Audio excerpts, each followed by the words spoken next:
balas dari istri yang teraniaya.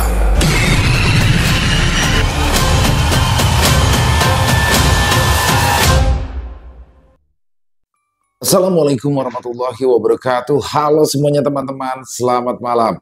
Selamat datang kembali di channel kesayangan kita, channel Ilo Bercerita, dan masih bersama saya Ilo dimanapun teman-teman berada. Semoga teman-teman selalu dalam keadaan sehat walafiat, tanpa kekurangan satu apapun. Amin amin ya robbal alamin. Dan pada kesempatan yang baik ini, saya akan membawakan kisah dari Wulan Kemuning. Wah, ini cerita kedua dari Wulan Kemuning di channel Ilo Bercerita, dan asli ini keren banget kisahnya teman-teman ya. Dan unik, ini kisahnya unik banget ya. Jadi dalam kisah ini bertempat di Jakarta ya teman-teman, ini berlokasi di Jakarta. Dan ini terjadi oleh pasangan muda perantau dari Jawa Barat. Suaminya Henry bekerja sebagai seorang satpam.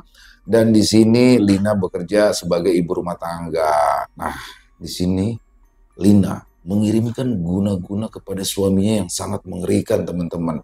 Yaitu yang membuat terongnya layu. Bukan cuma layu ya, selamanya layu. Ih, kan ngeri banget ya teman-teman ya. Dan ini baru pertama kalinya nih dibawakan di channel Ilo Bercerita. Bagaimanakah apa yang mendorong Lina sampai senekat itu? Oke, sebelum kita masuk ke dalam kisahnya, buat teman-teman yang mungkin belum subscribe channel Ilo Bercerita, yuk bisa diklik dulu tombol subscribe. Jangan lupa lonceng notifikasinya juga dinyalakan agar teman-teman selalu mendapatkan notifikasi dari konten-konten yang akan kami upload selanjutnya.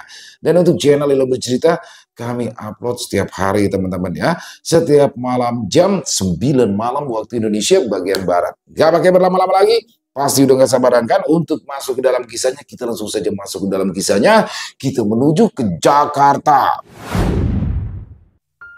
Di bilik kecil yang dijadikan ruang tamu tanpa sofa, Ningsih, perempuan muda berkulit kuning langsat, wajahnya cantik khas Mojang Priangan, duduk menunduk. Tangannya menekan perutnya yang sudah membesar. Hatinya sakit melihat Henry suaminya baru datang dengan wajah merah akibat kebiasaan menenggak minuman keras. Seragam satpam Henry compang-camping, wajahnya fokus ke layar handphone sambil tertawa-tawa. Telat lagi pulangmu bang? Suara lembut Ningsih membuat Henry yang masih berada di ambang pintu mendongak sebentar. Matanya tajam saat menjawab. Iya. Jangan banyak omel kamu, Ning. Capek aku. Saat bicara, Ningsih mencoba menahan amarah dan air mata. Kamu mabuk lagi ya? Aku sedang hamil, Bang. Apa kamu gak peduli sama anak kita? Tidak bosan-bosannya, Ningsih berusaha menyadarkan suaminya dari kebiasaan buruk. Ya, meskipun sudah menikah, Henry yang bekerja menjadi satpam itu tidak pernah punya itikat untuk berubah. Walaupun begitu, Ningsih masih tetap bersabar. Posisinya benar-benar sulit. Sekarang ia sedang mengandung dan sebentar lagi waktunya lahiran. Jadi, Ningsih tidak mau merepotkan orang tuanya memberitahukan keadaannya. Itu sama saja menyusahkan. Setidaknya begitu di pikirannya. Itulah sebabnya kenapa ia tetap bertahan. Di depan pintu, Henry menaruh handphone dalam saku. Mungkin karena efek minuman keras, tubuhnya hampir tersungkur. Ya Tuhan bang, Ningsih langsung cepat berdiri, berlari membantu. Namun dengan kasar, Henry mendorong tubuh ramping istrinya. Aku gak butuh perhatianmu. Pekik Ningsih sambil memegangi perutnya. Akibat dorongan kuat tadi, tubuh ringkinya tersandar di dinding. Begitu Ningsih menoleh, Henry sudah ada di depannya. Belum juga sempat berkata apa-apa, tangan kekar itu terayun di udara dalam sekejap. Plak! Mendarat tepat di pipinya. Keluh Ningsih tanpa sadar. Tapi Henry belum puas. Begitu Ningsih menoleh, satu tamparan penyempurna tangan kiri diberikannya di pipi samping. Plak! Sakit bang, ratap Ningsih. Pandangannya gelap, pipinya berdenyut, gemetar tangannya saat menyeka bagian bibir. Ya Tuhan, air mata Ningsih jatuh bercucuran. Mendapati telapak tangannya berdarah, bibirnya pecah. Justru Henry menatap Ningsih dengan mata melotot, rahangnya seperti mematahkan tulang. Tidak peduli, meski perempuan yang baru dinikahinya seumur jagung itu terus merintih menekan pipi. Henry mendekatkan wajah. Sebelah tangannya menyentuh dagu Ningsih kuat-kuat hingga wajah istrinya mendongak. "Masih belum sadar kamu, Ning? Masih belum sadar?" Ningsih menggeleng. "Maksudnya apa, Bang?" "Kau bukan tipe istri yang sesuai ekspektasiku," desis Henry mengempaskan dagu Ningsih dengan kasar. Bikin nyesal pulang ke rumah.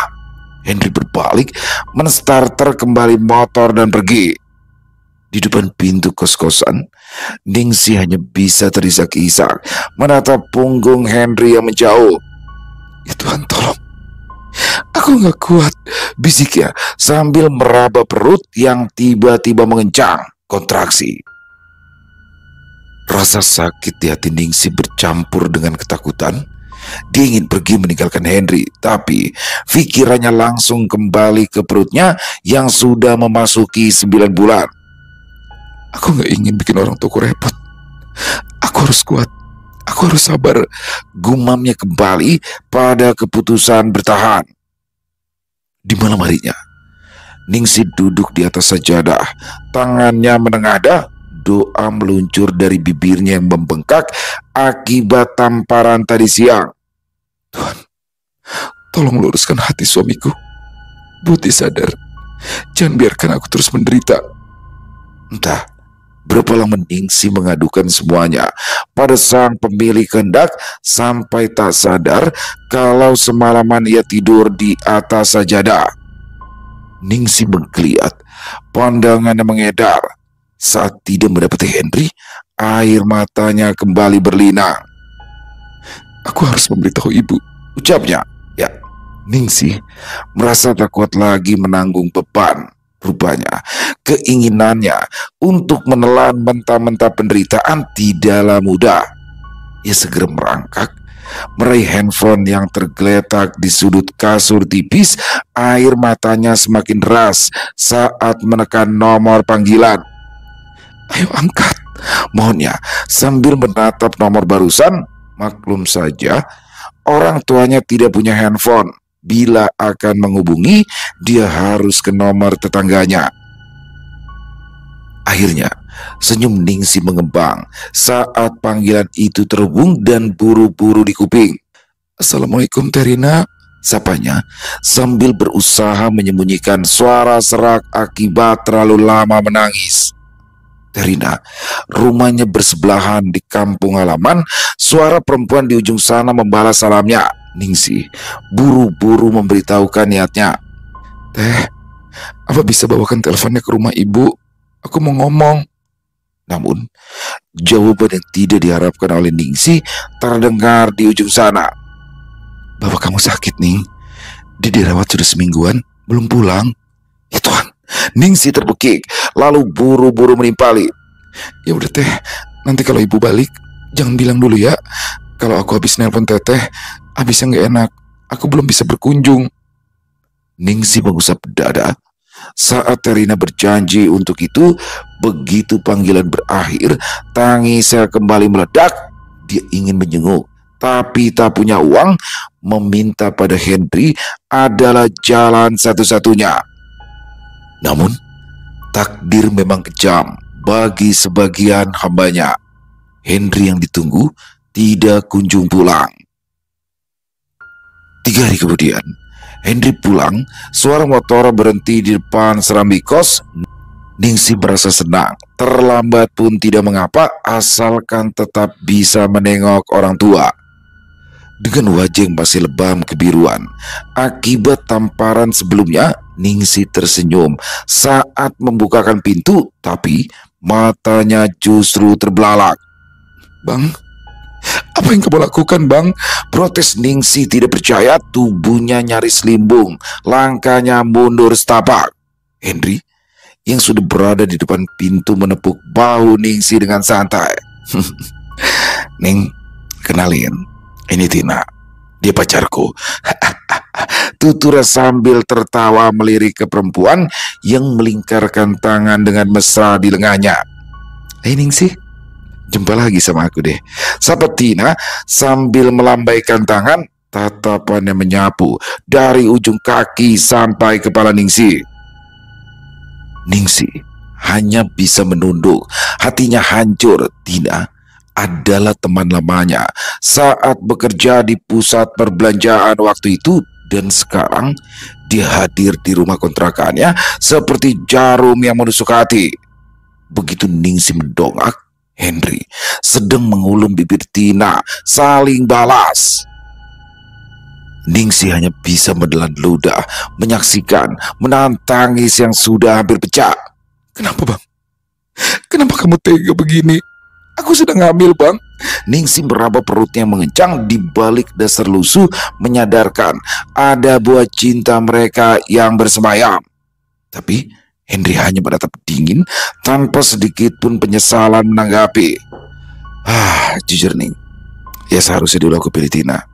Kamu mah cuma bisa terentang, gitu aja udah hamil. Ya, rupanya Henry belum siap menjadi bapak. Tina merasa tersanjung sambil menarik kaos, menyandarkan ujung kepalanya di pundak Henry. Jari lentiknya mulai bermain di dada Henry. Mereka berpelukan menuju kamar, melintasi Ningsih begitu saja. Syok, mata Ningsih berkunang-kunang. Tidak mau terjadi hal buruk pada janin dalam rahimnya, membuatnya cepat-cepat duduk lalu menengadahkan tangan. Ya Tuhan, beri kekuatan. Aku tidak mau anakku lahir tidak kenal bapaknya. Setelah merasa kuat, barulah Ningsih bangkit berjalan ke samping pintu kamarnya yang barusan ditutup lalu terduduk. Di kamar sempit yang menjadi tempat peraduan Ningsih, justru Henry dan Tina tak mengenal batas. Begitu kegiatan di dalam kamar selesai, Henry berkata kepada Tina, "Pakai bajumu, aku antar kau pulang," katanya. Tina tersenyum nakal, merangkak, memunguti pakaiannya yang berserakan, lalu memakai satu persatu. Kemudian mereka berjalan keluar, masih sambil berpelukan. Begitu mendapati Ningsih masih bersandar di dinding samping pintu kamar, Tina menghentikan langkah, ia menengok. "Makasih ya Ning." Bergetar mulut Ningsih, menahan amarah dan muak, tapi tak bisa berbuat apa-apa, hanya bisa mengusap dada saat pintu ditutup disusul suara motor yang semakin jauh meninggalkan kontrakan. Malam makin larut, tapi Ningsih masih duduk di tempat yang sama, punggungnya menempel dingin ke dinding. Suara mesra Henry bersama Tina masih menghantui pikirannya. Begitu masuk ke kamar, keadaan berantakan membuat Ningsih menutup mata, mencoba menahan tangis yang selalu datang tanpa bisa dikontrol. Parahnya, pada malam-malam berikutnya, tak ubahnya neraka bagi Ningsih, kamar berdinding triplek tipis itu tak mampu menahan suara menjijikan. Hari-hari Ningsih berubah menjadi rutinitas kesedihan, tapi doanya tak putus. Meski harus menelan amarah, sakit hati dan rasa hina setiap kali Henry pulang mabuk. Tetangga-tetangga mulai memperhatikan kondisi Ningsih yang seringkali termenung duduk di depan pintu, tatapannya selalu menerawang kosong. Di antara yang paling memperhatikan adalah Pak Ronald, pria berusia 55 tahunan berdarah Batak. Beliau, ketua RT di lingkungan itu, terhitung sudah beberapa kali datang menengok, seperti siang itu setelah Henry pergi. "Ningsih, aku lihat kau tiap hari termenung. Kasihan sekali kau Ning. Kalau aku jadi kau, sudah pulang aku ke rumah orang tuamu saja. Henry itu brengsek. Jelas-jelas tidak tahu menghargai istri," ujar Pak Ronald sambil duduk di kursi plastik yang sudah tak ada sandarannya. Pak Ronald selama ini menganggap Ningsih seperti anaknya sendiri, sebab usianya setara dengan putrinya yang sudah menikah dan dibawa tugas keluar daerah. Ningsih menduduk sejenak, jemarinya mengusap permukaan daster yang menutupi perut beganya. Terima kasih Pak sudah peduli. Tapi aku nggak bisa pulang sekarang, jawabnya lirih. Loh, kenapa nggak bisa, Ning? Orang tuamu pasti khawatir kalau melihatmu seperti ini. Kau sedang hamil. Jangan biarkan dia terus menyiksamu. Pak Ronald mencoba mendesak, matanya penuh rasa iba seolah memposisikan dirinya adalah orang tua Ningsi. Ningsi menoleh. Aku nggak mau pulang, Pak. Dengan membawa kabar yang tidak baik. Aku ingin melahirkan anakku dulu. Setelah itu, baru akan memikirkan untuk meninggalkan Henry, ucapnya. Pak Ronald menggeleng, kecewa, tapi tak bisa memaksa. Ya sudahlah, Ning. Kalau memang itu keputusanmu. Tapi ingat, jangan sampai tubuh dan hatimu hancur di sini sendirian. Ingat kami, tetangga di sekitar sini selalu peduli padamu. Terima kasih, Pak, ucap Ningsi tetap pada keputusannya. Setelah itu, Pak Ronald pun pergi. Ningsi tahu Tina menikmati semua ini, menikmati rasa sakitnya. Ya Tuhan, berikan aku kekuatan. Jangan biarkan hatiku hancur. Jangan biarkan aku menyerah sebelum anakku lahir, gumamnya. Kondisi Ningsi yang hamil 9 bulan membuatnya melewati hari semakin lelah. Tubuhnya berat, nafasnya sering tersengal, dan setiap langkah terasa melelahkan. Mengurus dirinya sendiri saja kesulitan, apalagi harus mengurus Henry. Tapi dia harus kuat. Setiap mendapatkan kekerasan fisik, kata kasar, Ningsi menelannya mentah-mentah, termasuk jadi saksi hubungan badan di bilik peraduannya. Beberapa minggu kemudian, di tengah malam buta, Ningsi gelisah di atas kasur. Tubuhnya berulang kali menggeliat menahan sakit, perutnya seperti diremas, makin lama makin sakit, setiap kontraksi membuatnya menjerit. Sakit. Dengan tangan gemetar, Ningsi meraih ponsel di samping, mencoba menghubungi Henry. Begitu panggilan diterima, ia langsung bicara. Bang Henry, tolong bang, aku... Di ujung sana, sambil menatap layar handphone, Henry marah-marah. Apaan sih, Ning? Malam-malam gangguin aku. Udah, jangan ngomong di handphone, nanti di rumah aja. Sebelum Ningsi sempat menjelaskan, terdengar rengekan Tina di belakang Henry, tertangkap speaker handphone. Ningsi buru-buru menutup panggilan itu. Tiba-tiba perutnya kembali berkontraksi hebat, membuatnya hampir jatuh saat mencoba berdiri. Aku harus minta pertolongan, racun Ningsi berjalan tertatih ke lemari dengan tangan gemetar, memindahkan satu persatu pakaian bayi yang sudah disiapkan. Begitu resleting ditarik, langsung diangkatnya keluar dari rumah kontrakan. Ningsi akan ke rumah Pak RT. Setiap langkah membutuhkan perjuangan berat. Begitu sampai di pintu gerbang, cepat-cepat ia menekan bel. 1, 2, 3 kali kemudian beruntun. Akhirnya Ningsi merasa masih punya kesempatan hidup saat pintu rumah besar itu terbuka. Di ambang pintu muncul istri Pak Ronald, Bu Nani, menatap terkejut lalu buru-buru berlarian. Begitu pintu gerbang dibuka, ia langsung menyentuh budak Ningsi. Astaga Ningsi, kau kenapa? Malam-malam begini datang ke sini sendirian? Cercanya. Bu, perutku sakit bu. Aku takut bayiku. Aduh, Ningsi terengah-engah, tubuhnya hampir roboh ke depan. Ya Tuhan, ayo. Bu Nani langsung membantu. Ningsi dipapa menuju teras rumahnya. Tanpa pikir panjang, Bu Nani langsung memanggil suaminya. Pak, cepat keluar Pak. Ini Ningsi, dia mau melahirkan. Pak Ronald yang baru saja hendak tidur langsung melompat dari atas ranjang, berlarian keluar. Begitu tiba, matanya terbelalak mendapati Ningsi sudah lemas, wajahnya pucat berkeringat dingin. Setibanya, Pak Ronald duduk berjongkok, mengusap kepala Ningsi. Ningsi sabar ya, kita akan bawa kau ke rumah sakit sekarang juga. Bu Nani semakin panik, didorongnya pundak suaminya. Ayo Pak, cepat keluarin mobil. Iya bu, kata Pak Ronald yang saking bingungnya masih tetap di tempat. Begitu tersadar, buru-buru masuk ke dalam mengambil kunci kontak lalu keluar tergesa. Ayo bu, ayo Ningsih, ajaknya sambil menyambar tas perlengkapan bayi lalu bergegas ke mobil dan menyalakan mesin. Bu Nani langsung membantu Ningsih yang sudah tak mampu berjalan. Melihat itu dari balik kaca, Pak Ronald turun, meraih lengan Ningsih dan membimbingnya menuju mobil. Yang kuat ya Ning, kita akan sampai sana sebentar lagi, ucap Pak Ronald menenangkan. Begitu sampai di sisi mobil, Bu Nani membuka pintu garasi terlebih dulu, sementara Ningsih langsung dipapa masuk ke kursi penumpang. Tubuhnya lemas, tangannya menekan perut, nafasnya tersengal. Pak Ronald segera masuk ke kursi pengemudi. Jangan berhenti berdoa ya, kita jalan sekarang, katanya sambil menyalakan lampu sein. Begitu mobil jalan, berhenti terlebih dulu di bibir jalan, menunggu Bu Nani menarik gerbang depan terlebih dulu. Sepanjang jalan, Ningsih menggigit bibir, mencoba berdamai dengan rasa sakit yang datang bergelombang. Setiap jalanan yang dilewati terasa panjang dan lambat.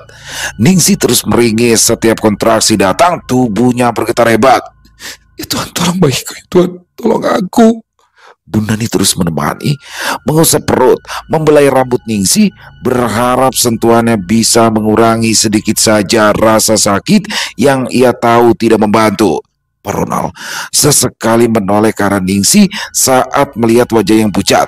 Sabar ya, sebentar lagi. Bu Nani memegangi tangan Ningsih yang semakin dingin. Yang kuat ya, sebentar lagi kita sampai. Kami akan ada untukmu. Perjalanan makin menegangkan, tubuh Ningsih melengkung setiap kali kontraksi datang tiba-tiba. Pak Ronald menyalakan lampu hazard, melaju lebih cepat. Setiap menit terasa berjam-jam bagi Ningsih. Setiap dihantam rasa sakit adalah perjuangan hidup dan mati yang dilalui sendirian tanpa Henry yang seharusnya ada. Setelah perjalanan menegangkan, bangunan rumah sakit terlihat di kejauhan. Syukurlah kita sampai, ucap Pak Ronald sambil memutar setir hati-hati. Saat mobil berhenti di depan pintu UGD, Pak Ronald dan Bu Nani dengan sigap menurunkan Ningsih dipapa masuk ke UGD. Disambut oleh tenaga medis yang segera menyiapkan meja persalinan. Di ruang bersalin, Ningsih menatap plafon, siap berjuang hidup. Namun, kondisi emosional Ningsih yang tidak stabil membuat persalinan semakin sulit. Setiap berusaha mengejan, nafasnya tercekat, tangannya gemetar, tubuhnya lemas. Hanya bisa berucap di antara nyeri yang tak bisa dijabarkan dengan kata-kata. Jangan rewel, nak. Jangan rewel, ucapnya. Bu Nani pun tidak pernah jauh. Ia terus memberikan support pada Ningsih. Semuanya akan baik-baik saja. Yang kuat ya Ningsih. Sementara itu di luar, Pak Ronald terus mencoba menghubungi Henry lewat ponsel. Sekali, dua kali, bahkan tiga kali panggilan tak dijawab.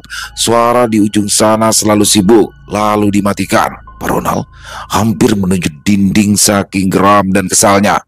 Brengsek, kau harusnya ada di sisi istrimu, geram Pak Ronald. Tak sabar, Pak Ronald mengambil keputusan dengan mencari Henry. Mobilnya menelusuri lokasi di mana Henry biasanya mangkal sebagai satpam bank. Tapi di sana Henry tak tampak. Di mana lagi dia biasanya? Bangsat anak itu, sudah tampang tidak kemana-mana. Kotor pula sikapnya, geram Pak Ronald di dalam mobil. Insting seorang bapak membawa Pak Ronald ke kos-kosan Tina. Pikirannya sudah siap menghadapi hal yang terburuk. Begitu mobil berhenti di depan gang kos-kosan, dengan cepat ia keluar, menelusuri lorong sempit dan sampailah di depan sebuah pintu yang sedikit terbuka. Di dalam, suara Henry terdengar sedang bernyanyi duet cinta satu malam. Tanpa permisi, Pak Ronald membuka pintu yang membuatnya terkejut sekaligus marah.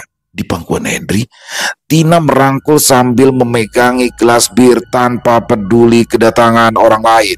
Pak Ronald langsung berkacak pinggang menatap Henry dengan mata menyala. Henry, apa kau sadar kau memang tolol? Ningsih istrimu sedang berjuang melahirkan sekarang, dan bayimu belum juga keluar. Kau harus ke rumah sakit sekarang juga. Dengan gaya mengejek, Henry meneguk minuman terlebih dulu, barulah ia bicara. Pak Ronald, santai dulu Pak. Ayo minum. Lanjut Henry sambil menuangkan gelas yang baru diisi oleh Tina. Pak Ronald benar-benar geram. Segera diraihnya gelas itu, tapi bukan untuk diminum, melainkan disiramkan ke wajah Henry. Bajingan, tidak begitu sikapmu. Kalau mau jadi bajingan sejati, oloknya. Henry hanya tersenyum, menyeka wajahnya menggunakan kaos yang tersampir di bahu. Tidak usah menggurui orang tua. Itu urusan dia, bukan urusanku. Melahirkan itu adalah urusan istri. Kalau pengen hidup ya berjuang, gak usah ribut-ribut kau. Macam sudah jadi orang suci saja kau. Darah Pak Ronald mendidih. Dengan berani ia melangkah maju, mencekal bau Henry dengan kasar. Brengsek, kau dengar tidak? Kau harus ada di sana. Kalau terjadi apa-apa, tanggung jawabmu besar. Henry malah tertawa santai dan provokatif. Santai Pak Ronald, santai. Aku bisa datang nanti. Tina ikut menimpali. Ya om, malam masih panjang. Setelah itu, ia mengalihkan pandangan pada Henry. Bener gak sayangku? Emosi Pak Ronald tersulut. Henry, aku tidak main-main. Aku bawa kabar ini karena aku peduli dengan nyawa istrimu dan bayinya. Kau harus ke rumah sakit sekarang juga. Tapi Henry justru meneguk minuman yang barusan dituangkan Tina sambil menaruh gelas. Ditatapnya Pak Ronald sebentar, lalu bicara dengan nada mencibir. Macam sudah jadi orang suci saja, pakai sok peduli sama istri orang. Pak Ronald, pria berbadan tegap itu mengepalkan kedua belah tangan. Henry, kau dengar? Kau tidak boleh menunda lagi. Ayo, ikut ke rumah sakit sekarang. Jangan bikin aku turun tangan lebih keras. Tapi Henry justru menekan mic ke tombol on. Emangnya gue pikirin, ucapnya. Brengsek, kau tidak pantas jadi suami, teriak Pak Ronald. Kemudian segera berbalik pergi. Tahu, waktu lebih berharga sekarang daripada terus membuang energi dengan pria kepala batu itu. Sementara itu di rumah sakit, Ningsih terus mengejan. Nafasnya terengah, tangannya gemetar menahan sakit. Bu Nani menenangkan. Sabar ya, sebentar lagi bayinya akan lahir, Ning. Kamu harus yakin bisa melewati ini. Ningsih mengangguk. Ibu, aku gak mau kehilangan dia. Bu Nani terus meyakinkan kalau tidak akan terjadi hal buruk, meski sebenarnya ada rasa takut ke arah itu semakin tebal. Di tengah rasa sakit yang luar biasa, Ningsih memikirkan Henry. Seharusnya ia berada di sisinya. Sekarang hanyalah menyesali semua ketergantungan yang pernah ada. Tapi rasa cinta dan tanggung jawab terhadap bayinya membuatnya tetap bertahan. Selepas menikah, Ningsih yang dulunya bekerja di pusat perbelanjaan memilih full time menjadi seorang istri. Tapi itu adalah hal yang tidak diinginkan oleh Henry. Jam terus berputar. Akhirnya perawat masuk. Bu Nani diminta untuk keluar terlebih dulu. Ningsih harus mendapatkan bantuan lanjutan. Di luar, Bu Nani gusar berjalan ke sana kemari. Matanya berbinar saat didapatinya sang suami berjalan di ujung lorong, membuatnya tergopoh-gopoh menyambut. Pak, Henry-nya mana Pak? Cepat jelaskan. Suaranya panik sambil menggoyang-goyangkan dengan suaminya. Terang Bu, laki-laki itu dia memang benar-benar bangsat. Sudah, jangan pikirkan dia. Kita fokus menolong Ningsih sekarang. Dia akan baik-baik saja. Kita akan lakukan semua yang kita bisa. Terang Pak Ronald kecewa ditatap mata istrinya yang semakin cemas. Ya Tuanku, tolong dia. Selamatkan dia dan bayinya, ucap Bu Nani. Mereka berdua bergegas setia menunggu di depan pintu ruang bersalin. Ningsih yang masih berada di ruang persalinan hanya bisa pasrah karena tidak ada keluarga yang mendampingi. Proses persalinan harus dijalani dengan serangkaian prosedur medis. Dokter dan perawat menyiapkan alat-alat, memantau detak jantung janin, dan memberikan instruksi. Kontraksi datang bertubi-tubi membuat Ningsih terkejut. Tarik nafas, hembuskan, dorong. Suara dokter terdengar. Dan waktu sudah lewat, bayi sulit keluar. Perawat memutuskan untuk melakukan vakum menggunakan alat hisap untuk membantu persalinan normal. Dengan begitu, rasa sakit yang diterima Ningsih akan semakin luar biasa. Kita harus merangsang bayi keluar sekarang. Ibu harus berjuang sedikit lagi, kata perawat wajahnya serius. Ningsih mengangguk, mengejan dengan sekuat tenaga. Rasa sakit seperti menyentuh ujung limit bukanlah hal yang harus diratapinya. Setelah berjuang dengan keras, terdengarlah suara tangisan bayi. Di luar, Pak Ronald dan Bu Nani nyaris bersamaan memejamkan mata, melipat tangan di depan dada. Terima kasih Tuhan, ucap mereka serempak. Setelah mendapatkan rawat inap, Ningsih diperbolehkan pulang dari rumah sakit dan Henry tak kunjung menampakkan batang hidung. Semuanya dibantu oleh Pak Ronald dan istrinya. Malam itu, tubuh Ningsih yang masih lelah rebah di atas kasur tipis, bayinya dibedong di dekatnya. Tiba-tiba saja, blak! Pintu kamar kontrakan dibuka kasar setelah suara motor di depan berhenti. Henry melangkah masuk dengan langkah sempoyongan, wajahnya kusut, matanya merah, nafas bau minuman keras. Lalu ia duduk di samping Ningsih. Tak lama berselang, matanya membelalak melihat bayinya. Hah? Kenapa begitu? Tanya Henry kecewa, menunjuk pada bayi yang kepalanya terlihat agak panjang karena proses persalinan yang sulit. Ningsih menatap Henry sambil menahan tangis menjelaskan, Bang, aku kesulitan pas lahiran, jadi harus divakum. Dan ini risikonya. Henry melotot, wajahnya memerah.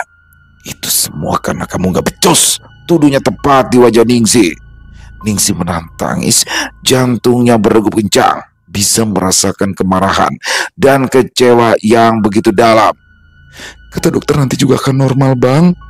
Ningsih berusaha menjelaskan seperti yang dijelaskan dokter, tapi itu terlalu sulit untuk dimengerti. Henry malah bangkit, mendaratkan tinju di triplek hingga jebol. Brak! Henry menoleh, menatap Ningsih dengan kesal. Aku gak peduli, anak itu nantinya cuma akan menyusahkan. Aku gak mau anak ini. Tunjuknya pada bayi yang langsung menangis.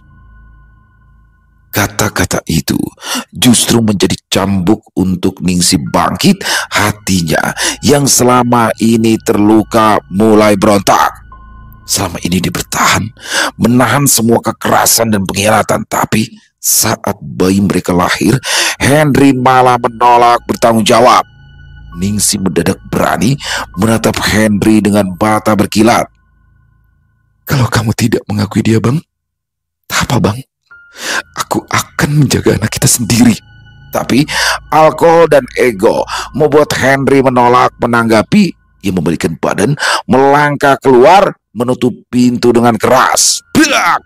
Tak selang berapa lama, terdengar suara motor menjauh. Ningsih menduduk, menyentuh kepala bayinya, yakin bahwa kebahagiaannya tidak tergantung pada seorang pria yang tidak bertanggung jawab seperti Henry. Sepanjang malam, Ningsih duduk memikirkan semua doa yang disampaikannya, tapi tak satu pun dikabulkan. Jika kesabaranku hanya mendapatkan rasa sakit, jika doa dan air mataku tak pernah didengar Tuhan, kenapa aku harus terus bertahan? Kenapa aku harus terus menunggu Henry berubah? Gumap Ningsih tiba-tiba merenung sambil menatap wajah mungil dengan kepala agak panjang tapi sempurna di matanya. Keesokan harinya, usai memandikan bayinya dengan tangan sendiri, Ningsih bergegas ke rumah Pak Ronald. Rencana semalam sudah tersusun rapi. Begitu sampai, Bu Nani menyambut. Terima kasih Tuhan, baru saja berencanakan ke sana nanti siang. Tutur perempuan berwajah teduh itu lalu segera menggendong anak Ningsih seperti cucu sendiri. Tidak selang berapa lama, Pak Ronald ikut bergabung. Ya, memang semenjak pulang dari rumah sakit, Bu Nani dan Pak Ronald tak henti memberikan perhatian juga bantuan apa yang dibutuhkan Ningsih. Setelah beberapa saat bercengkrama, dengan hati-hati, Ningsih mengutarakan niatnya. Pak, Bu, aku datang mau menitipkan bayiku di sini. Pak Ronald menaikkan alis. Loh, memangnya kamu mau kemana? Hah? Apa sudah mau cari kerja? Ningsih menggeleng cepat.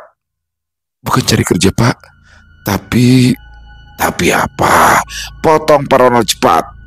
Ningsih sempat bingung mengutarakan niat hatinya, tapi rasa sakit itu sudah membuatnya memantapkan niat. Aku akan mencari orang pintar.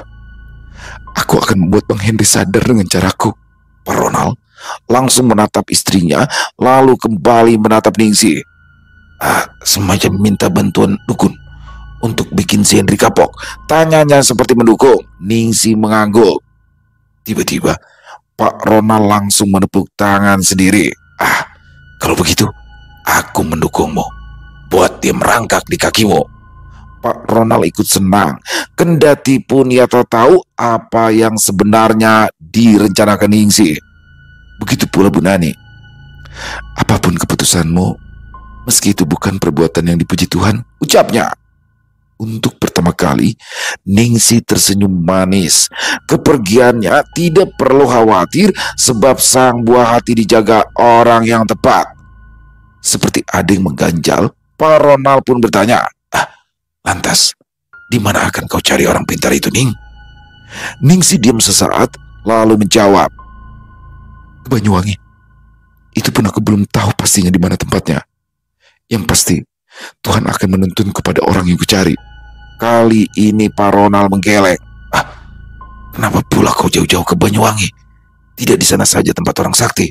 Coba saja kau ke Kedaung Kaliangke. Cari di sana rumahnya Abah Husen. Dia itu orang dari Banten yang sakti. Kau tahu, dulu aku ini pun pernah berguru padanya. Terang Pak Ronald. Kalau begitu, aku akan ke sana. Kata Ningsih merasa lega, tak perlu keluar uang banyak. Pak Ronald langsung memberikan alamat lengkap, ditulisnya di secari kertas. Setelah kau jumpa Abah Husen nanti, jangan lupa sampaikan salamku padanya, Ning. Dengan begitu, beliau akan tahu kalau kau perempuan baik-baik. Tutur Pak Ronald sambil mengulurkan kertas. Baik Pak. Ningsih melipat kertas itu rapi ke dalam dompet. Hari itu juga Ningsih berangkat. Setelah turun dari angkot, Ningsih naik ojek untuk sampai di rumah Abah Husen. Seorang pria sepuh berwajah keras dengan sorot mata tajam. Pria itu senang saat mendapatkan salam dari Pak Ronald. Di dalam rumah, Ningsih menceritakan semuanya. Kendati pun sudah move on, air matanya terus bercucuran. Abah Husen mendengarkan dengan seksama. Oh, jadi begitu.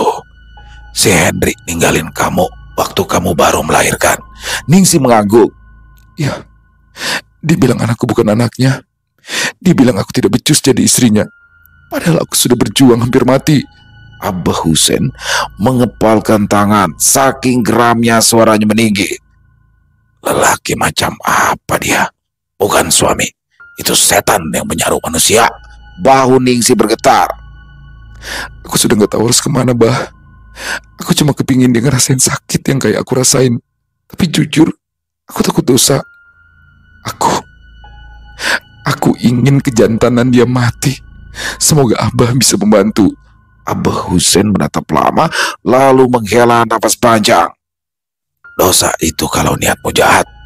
Tapi kalau kamu cuma pingin keadilan, biarlah alam yang bicara. Jelas bisa. Aku akan membantu kamu. Terima kasih Abah. Tutur Ningsih. Tunggu di sini, kata Abah Husen seraya berdiri. Abah Husen berjalan ke belakang rumah. Di sana, ia mengambil beberapa batang daun kelor, lalu memeriksa satu persatu tanaman terong yang tumbuh subur. Dipilihnya hingga didapatkan yang paling sempurna, terong ungu berukuran besar. Segera dipetik, lalu bergegas masuk ke dalam rumah. Begitu sampai di dapur, terong itu disucikan dengan air terlebih dulu, lalu diletakkan bersama daun kelor di atas nampan yang terbuat dari kuningan yang sudah dialasi kain mori. Abah Husein masuk ke bilik, duduk tenang menghadap meja. "Masuklah kemari, nak," panggilnya. Ningsih yang sejak tadi menunggu dengan gusar lekas-lekas berdiri, jantungnya berdegup saat menyingkirkan tirai pintu. "Duduk," pinta Abah Husein.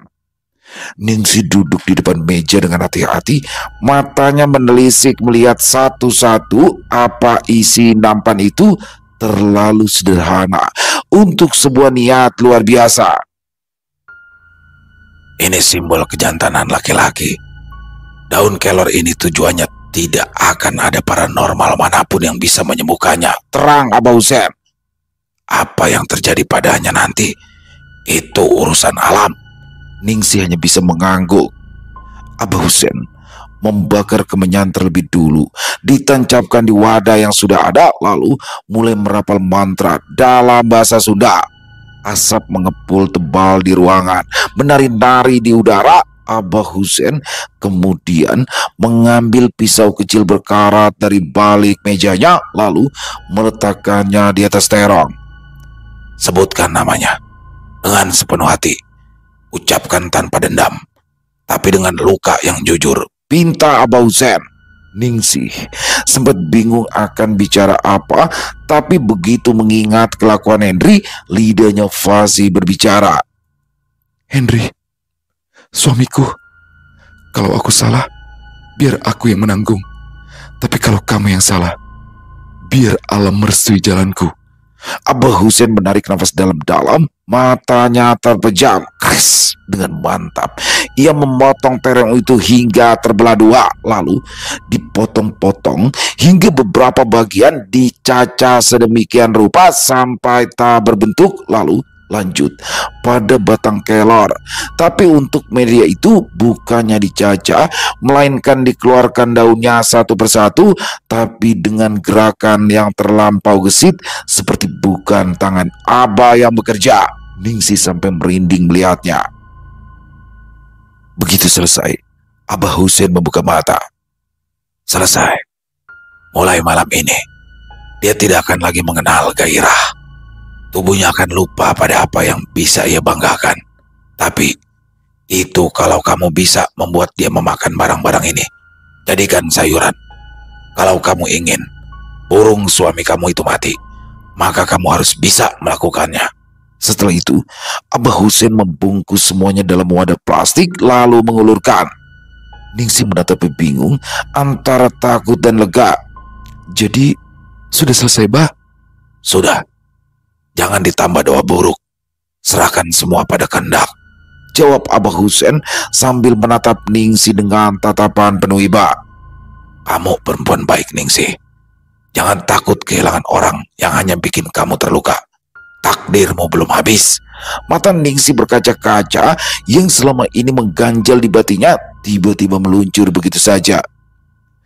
"Aku cuma takut anak aku tidak punya bapak, Abah."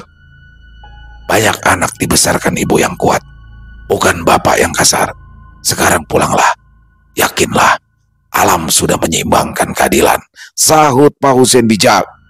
"Baik, Abah, saya pamit," kata Ningsih sambil mencium punggung tangan dan meletakkan amplop di saku baju koko Abah, sementara tangannya memegang rat plastik. "Sampaikan salam Abah kepada Ronald," ucap Abah saat mengantarkan Ningsih di pelataran siap naik ojek. Sebelum menurunkan kaca helm, Ningsih mengangguk. "Baik, Abah." Begitu Ningsih menceritakan, Pak Ronald pun senang.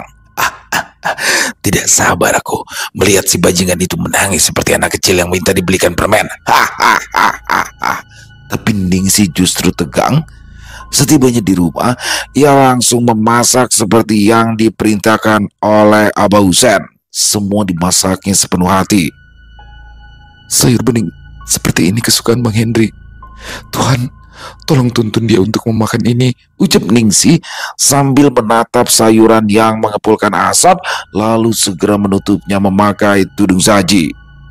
Sepanjang malam, Ningsih berharap jalannya menjadi jalan Tuhan.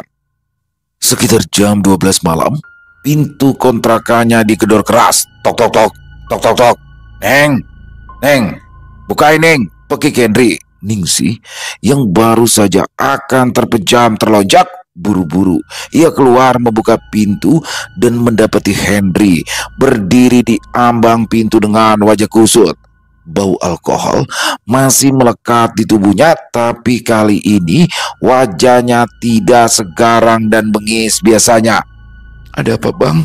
Tanya Ningsih hati-hati. Henry langsung memegangi perutnya. Sial, lapar aku Ning. Ningsih hampir tersedak mendengar itu, lalu pura-pura polos bicara. Aku sudah memasakkan sayur kesukaanmu. Nasinya pun masih hangat di rice cooker. Makanlah Bang, jangan sampai asam lambungmu kambuh. Henry langsung tersenyum, senyuman yang sudah sangat lama tak dilihat Ningsih senyum yang dulu membuatnya tergila-gila. Gitu dong jadi bini, pujinya, lalu mendorong tubuh Ningsih dan melengos ke arah dapur. Di dalam kamar, jantung Ningsih berdegup kencang saat terdengar suara sendok dan piring beradu, lalu disusul suara Henry yang kekenyangan. Tak selang berapa lama, sambil menepuk-nepuk pria itu muncul. Besok kau bikin sayur lagi seperti itu ya Ning, enak banget. Ningsih mengangguk polos. Baik Bang, besok akan aku buatkan lagi untukmu. Tapi Henry sudah tidak menanggapi. Rasa kenyang membuatnya tidur ngorok di atas lantai. Begitu besok paginya, ia pergi lagi tanpa pamit. Ningsih hanya diam, berharap apa yang dikerjakan oleh Abah Husen jauh lebih tepat di jabah alam. Malam harinya, sekitar jam 2 dini hari, Ningsih terbangun dengan jantung berdegup. Pintu di depan didobrak kuat-kuat. Brak, brak. Neng, buka pintunya. Tolong abang, Neng, tolong. Suara Henry di luar meraung sembari terus menggedor pintu. Ningsih cepat-cepat keluar. Begitu melongok di depan pintu, Henry langsung memegangi kedua belah tangannya. Neng, tolong aku, Neng. Tolong apa Bang? Tanya Ningsih pura-pura tidak paham. Henry langsung berlutut. Kedua tangannya mencengkram kaki Ningsih. Wajahnya mendongak. Burung nih, burungku mati nih, burungku mati, racaunya. Tadi Tina kepengen, tapi tiba-tiba gak bisa apa-apa. Rasanya seperti disedot dari dalam. Tolong nih, tolong aku nih. Lanjut Henry sambil memegangi kejantanannya di balik celana. Tidak puas, langsung dikeluarkannya isinya. Lihat nih, lihat, mati burungku nih, mati. Ningsih mundur. Kali ini adalah waktu yang tepat untuk membalas dengan nada memprovokasi yang menjawab. Lantas, aku harus bilang apa? Itu hukuman dari Tuhan. Kamu nyakitin aku waktu aku lagi hamil. Waktu aku lahiran, kau malah sama perempuan lain. Sekarang kau akan rasakan bagaimana rasanya ditinggal dalam kondisi tidak berdaya, Bang. Wajah Henry tiba-tiba memulas. Apa maksudmu? Kau akan pergi meninggalkan aku, Ning? Ningsih menjawabnya sambil melirik burung Henry yang masih dikeluarkan. Ya tentu saja. Sekarang, tanpa laki-lakimu, kau bisa apa, Bang? Henry menggeleng keras, berusaha menggapai kaki Ningsih, tapi perempuan itu mengelak. Ning, sebentar nih, aku salah Ning, aku menyesal, aku mau berubah, tolong, bawa aku ke orang pintar Ning, aku nggak bisa hidup begini, aku nggak bisa burungku mati. Henry terus merangkak, bahkan ia bersujud di kaki Ningsih. Abang akan berubah Ning, serius, abang akan berubah, tolong bawa abang, bantu abang sembuh Ning. Ningsih diam lama, seolah menimbang-nimbang, tapi kemudian keputusan telah dibuatnya. Dengan nada mencibir ia menjawab, aku sudah tidak berharap kau berubah, Bang. Dan maaf, aku gak bisa bantu. Aku cuma bisa berdoa, semoga Tuhan mengampuni kamu. Setelah itu, Ningsih masuk ke dalam kamar dan mengunci dari dalam. Di depan pintu triplek itu, Henry menangisi nasibnya. Ning, buka Ning, burungku mati Ning, burungku mati.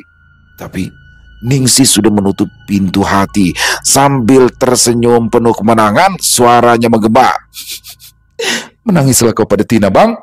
Di luar, sambil menangis, Henry menjawab, dia tidak mau lagi. Abang sudah tidak perkasa, katanya Ning. Bagus kalau begitu, batin Ningsih lalu bergegas mengemasi barang-barangnya yang tidak seberapa. Meski Henry terus memohon, Ningsih membiarkannya masa bodoh, pura-pura tuli dan tak peduli. Begitu selesai, lekas-lekas digendong bayinya dan keluar. Begitu pintu dibuka, Henry langsung kembali memegangi kedua tangan Ningsih. Awas Bang. Henry berusaha meraih tas yang dibawa Ningsih, matanya merah, wajahnya pucat. Ning, jangan begini Ning, aku masih sayang kamu Ning, aku nyesal Abang. Bang, udah cukup Bang, potong Ningsih lantang. Aku tidak peduli lagi dan aku minta cerai. Henry tersentak, matanya membesar. Cerai? Kau jangan ngomong kayak gitu Ning. Apa kau mau kalau anak kita tidak punya bapak? Lebih baik tidak punya bapak daripada punya bapak yang tak tahu diri macam kau Bang, sahut Ningsih menatap balas. Henry gemetar. Ini kali pertamanya Ningsih berani dan saat dirinya rapuh. Ning, aku salah nih. Aku butuh kamu. Abang gak bisa sendiri. Nanti kau bisa kerja. Abang jaga anak di rumah ya Ning. Henry merengek-rengek. Ningsih menggeleng. Kamu dulu gak butuh aku waktu aku hampir mati lahiran sendirian. Dan sekarang jangan minta aku balik lagi Bang. Dan kata-katamu masih terngiang-ngiang di kepalaku. Anakku bukan anakmu. Ningsih menyambar kembali tas yang ditahan Henry, lalu melangkah keluar. Ning, jangan tinggalin aku Ning. Henry berteriak. Ning, jangan tinggalkan Abang. Tidakkah sedikit saja kau simpan kenangan manis kita berdua? Tapi Ningsih sudah tak sudi mengingat momen-momen itu. Selamat tinggal Bang. Hidupku sudah cukup hancur karena kamu, ucapnya sambil berlalu. Tujuannya adalah rumah Pak Ronald. Setibanya, Ningsih langsung menceritakan perihal Henry yang datang mengadukan jika kejantanannya mati. Pak Ronald pun terlihat senang. Sekarang baru tahu rasa dia. Guruku itu memang jago. Lantas apa rencanamu Ning? Tanya Bu Nani. Aku sudah gak kuat Bu. Aku mau pisah. Aku akan pulang ke rumah orang tuaku, terang Ningsih. Akhirnya kamu sadar juga Ning. Aku bantu, ucap Pak Ronald disambut senang oleh istrinya. Tanpa banyak basa-basi, malam itu juga Pak Ronald menyiapkan mobil. Kita berangkat subuh. Kau istirahat di sini saja dulu ya. Henry sudah kejam. Sudah, jangan pedulikan lagi. Subuh pun datang. Bu Nani mengantarkannya sampai ke pelataran. Semoga nasibmu baik ya Ning, bertemu dengan pria baik, tuturnya sambil memeluk Ningsih. Ningsih mengamininya, lalu segera masuk ke dalam mobil. Mereka menempuh perjalanan ke arah desa yang ada di Jawa Barat. Di depan rumah tua, seorang ibu tua berkerudung menengok seperti hendak menerka-nerka siapa yang keluar dari dalam mobil di bibir jalan. Ningsih, pekik ibunya langsung memeluk putrinya erat-erat. Tangis mereka pecah. Bayi di gendongan pun ikut menangis seolah ikut bahagia. Namun tangis bahagia itu berubah jadi pilu ketika sang ibu melihat bekas-bekas memar di pipi anaknya yang belum hilang semua. Kenapa kamu jadi begini Ning? Aku cuma ingin kuat Bu, jawab Ningsih lirih. Dalam hati mengutuk kebodohannya waktu itu. Sang ibu memeluknya lebih erat lagi. Kuat itu bukan berarti harus terus tersakiti Ning. Mereka pun masuk ke dalam rumah. Pak Ronald mulai bercerita. Begitu mendengar kisah Ningsih yang ditinggal suami saat melahirkan, ibunya menangis hingga pingsan. Ayah Ningsih seorang pria pendiam yang hanya bisa menunduk. Bapak teh gak nyangka Ning, laki-laki yang baru ini datang memintamu ternyata cuma sampah, sesalnya. Setelah memastikan Ningsih sudah aman di rumah orang tuanya, Pak Ronald pun berpamitan pulang. Tidak henti-hentinya, bapak dan ibunya Ningsih mengucapkan terima kasih. Setahun berlalu, Ningsih kini sudah berubah. Begitu pula dengan bayinya, sudah tumbuh normal dan lucu.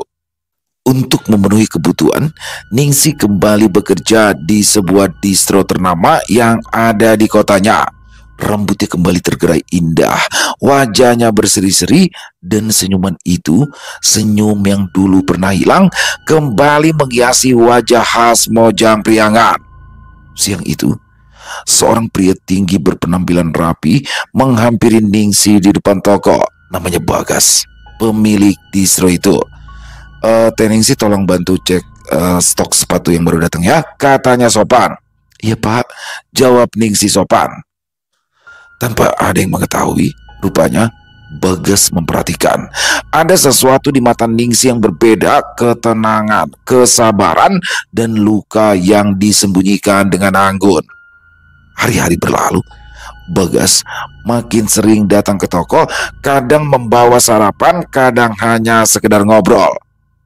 Sore itu, jam toko sepi pengunjung, Bagas memberanikan diri berbicara jujur. Teh Ningsih, di meja kasir Ningsih menoleh. Ya pak. Untuk pertama kalinya Bagas grogi. Aku tahu, ini mungkin gak pantas. Tapi aku suka sama Teteh. Ningsih terdiam, jantungnya berdebar. Tidak percaya, tapi pria gagah itu nyata di depan mata. Pak Bagas, aku teh janda anak satu. Aku gak pantas buat pria sebaik bapak. Bagas tersenyum. Justru karena Teteh yang pernah jatuh, aku ingin menjadi laki-laki yang membuat Teteh tidak jatuh lagi. Air mata Ningsih hampir menetes, tak tahu harus berkata apa. Tapi aku butuh waktu pak. Ya, aku tunggu ya. Berapa lama pun. Tapi jangan lama ya teh, jawab Bagas singkat. Ningsih hampir tersedak mendengarnya, dan detik itu juga dijawab. Baiklah pak. Bagas langsung mengusap wajah bahagia. Refleks dipegangnya kedua tangan Ningsih. Mulai hari ini teh, jangan panggil aku pak, tapi Bagas, bisiknya. Ningsih kikuk, lalu malu-malu ia bicara. Baik tapi bisa nggak jangan manggil aku Teteh lagi? Bagas pun tersipu. Oh iya, Neng gelis, godanya. Beberapa bulan kemudian, siang itu, deretan mobil mahal berhenti di depan orang tua Ningsih. Bagas datang bersama keluarga dan orang tuanya, membawa seserahan dengan hati yang mantap. Ibu Ningsih terharu melihat pemandangan itu. Kamu yakin nak? Bisik kepada Ningsih yang begitu cantik, dengan balutan kebaya modern, rambutnya disanggul, wajahnya cantik dipoles make up tipis. Yakin bu, aku ingin bahagia sekali dan untuk selamanya, jawab Ningsih. Acara lamaran berlangsung lancar. Air mata ibu Ningsih menetes di sela doa restu. Dan benar, Ningsih resmi menjadi istri Bagaskara. Hidupnya berubah drastis, tinggal di rumah besar bersama suami penyayang dan anak yang tumbuh makin menggemaskan. Semua lukanya di masa lalu terhapus. Sementara itu, di sudut kota Jakarta, di bawah jembatan beton dekat pelataran parkir, seorang pria berpakaian kumal duduk sambil menenggak sisa minuman oplosan dari plastik bening. Wajahnya kusut, matanya tidak punya arah tujuan hidup. Henry. Di sampingnya, pria berpakaian tak kalah kumal menyalakan rokok. Setelah beberapa kali isapan, ia pun bertanya. Bang, katanya si Tina sama si Ningsih udah nikah sama orang kaya ya bang? Sambil meraba isi celana, Henry tertawa hambar. Biarinlah, semua udah ninggalin aku. Ya, emang udah nasib. Burung mati begini, bisa apa aku? Selesai. Wow, luar biasa kisah dari Wulan Kemuning. Waduh. Henry bener-bener ngeselin nih. Tipikal cowok kayak Henry ya. Istrinya lagi hamil, dia sakiti sesakit-sakitnya. Dia selingkuh sama Tina, dan dia nggak peduli sama anaknya. Bahkan ketika anaknya lahir dan dia melihat kepala anaknya yang sedikit panjang ya, karena divakum. Nah, di sini dia langsung merasa kecewa dan bilang kalau dia nggak mau jadi bapak dari anak itu. Waduh, ini kurang ajar banget ya. Padahal ya teman-teman ya, ketika seorang bayi divakum untuk dalam proses lahirannya, memang betul kepalanya itu akan sedikit berbeda dengan bayi yang lahir normal pada umum. Tapi itu nggak lama, berapa hari itu akan kembali lagi normal seperti bayi-bayi pada umumnya. Jadi nggak perlu takut nih, mungkin buat teman-teman ada yang melihat seperti itu nggak aneh. Jadi memang itu proses yang alami ya teman-teman, namanya ditarik kepalanya dan itu akan berubah normal seperti sedia kala insya Allah. Dan akhirnya ketika Henry menyakiti berkali-kali, hati Lina dia masih bisa terima. Dipukul, oke, diterima, ditahan. Diselingkuhi, dia masih tahan. Tapi ketika dia tidak mengakui anaknya, bangkit tuh. Ya semutanya diinjek lama-lama gigit ya. Sampai akhirnya untungnya ada Pak Ronald ya yang selalu membantu dia dan diarahkan untuk menemui Abah Husen. Langsung tuh Abah Husen pas begitu dengar aduannya, wah nggak bisa deh. Ke belakang rumah ambil terong deh. Awalnya bingung nih terong buat apa ya kan, ternyata terong ini adalah media untuk bikin layu terong si Henry. Innalillahi, mati langsung terongnya Henry itu, dikasih dipotong-potong ya kan, disayur, dikasih makan, selesai. Udah, Tina yang biasanya begitu lengket sama dia ya udah nggak mau dong, siapa juga punya cowok yang nggak bisa begitu ya kan. Dan dalam posisi drop begitu, Lina pergi ninggalin dia, selesai udah. Waduh, ini mimpi buruk bagi semua laki-laki ya teman-teman ya. Dan menurut Abah Husen, itu tidak akan bisa disembuhkan oleh dukun manapun. Waduh, ngeri banget ya. Udah, Henry pasrah deh. Dan alhamdulillah akhirnya Lina mendapatkan pengganti yang jauh lebih baik, Bagaskara. Waduh, luar biasa ya. Seorang pengusaha muda, ganteng, sukses. Itulah teman-teman, karma akan mencari jalannya sendiri. Bagaimana akhirnya? Ya Henry jadi gembel tuh di Jakarta. Digambarnya terakhir di kolong tuh, jangan di kolong Semanggi ya, dia sambil minum oplosan tuh. Ya udah mau gimana lagi, dia nggak ada yang mau sama dia, selesai udah karir dia sebagai laki-laki. Kisahnya keren banget, banyak sekali hikmah yang bisa kita ambil dalam kisah barusan ya teman-teman ya, semoga bisa menjadi pembelajaran juga. Jadi memang teman-teman ya, dalam awal-awal masa pernikahan biasanya itulah ego masing-masing kan gede tuh, nggak cowok nggak cewek. Nah, penyatuannya ini yang agak sulit, tapi kalau memang didasari dengan rasa cinta, dengan niat untuk beribadah, insya Allah semuanya berjalan dengan baik.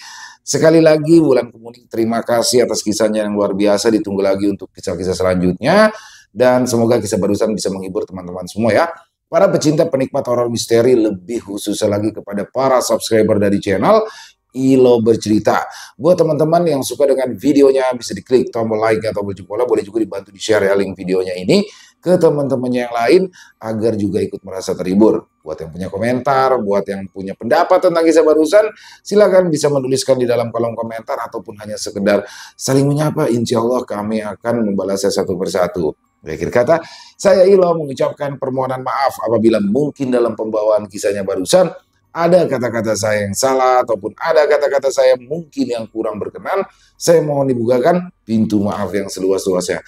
Sampai berjumpa lagi di konten-konten kami selanjutnya yang pasti tidak kalah serunya, yang pasti tidak kalah horornya. Masih bersama saya Ilo di channel Ilo Bercerita. Salam sehat sukses selalu untuk kita semua. Wassalamualaikum warahmatullahi wabarakatuh.